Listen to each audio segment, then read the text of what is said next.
You are listening to Utah Public Radio. I'm Shalane Smith Needham. It's time again for our movie review with Casey T. Allen. Hi, Casey. I'm back again. You're back, and this week you saw the action-adventure film Kate. So far, this is not doing so well with audiences or critics. Give us your take. The more I watched this movie, the more I became concerned.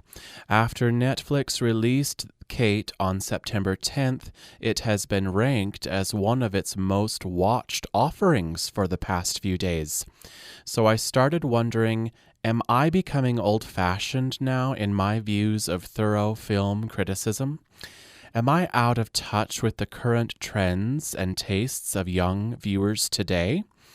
Kate is a painfully mundane action thriller about a young, skinny white woman working as a covert assassin who goes off the rails to hunt down her killer before she dies from acute radiation poisoning.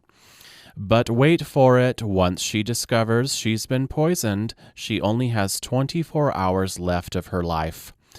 Set in the mobster underworld of Tokyo, Kate has a little bit of visual interest, with the fighting and chasing filmed under neon lights and in narrow alleyways. But not even that, and not even Mary Elizabeth Winstead's facial expressions of tedious agony can save this movie from flat dialogue and predictability.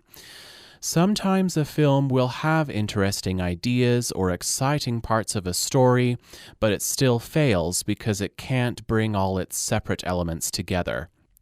Recent examples of films like this are Transcendence with Hugh Jackman or Malcolm and Marie with Zendaya.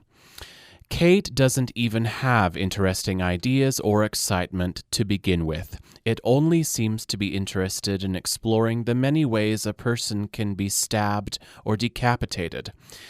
Now that I've gotten all that out of my system, maybe I'm not so out of touch or old-fashioned after all. Sometimes movies are just bad. The only part of Kate I even liked was one of the handsome Japanese gangsters and his amazingly pronounced angular cheekbones.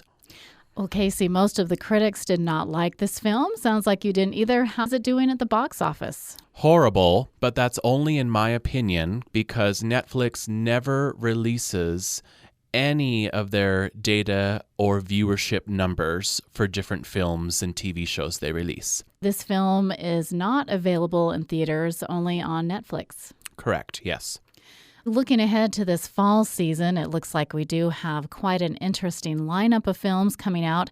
Tell us what's coming to theaters, and will this be enough to boost the film industry after a rough year? Hollywood has its fingers crossed for sure, and so do I to a degree. But we have the James Bond film No Time to Die, the epic science fiction drama Dune, directed by Denis Villeneuve. Those are two big ones. And another, the Marvel superhero movie Eternals, directed by Chloe Zhao. That also looks promising, and I would think all three of those films together could help encourage a lot more viewers to get to the theater. All right, Casey, we'll have to wait and see what happens with the fall lineup. Yep.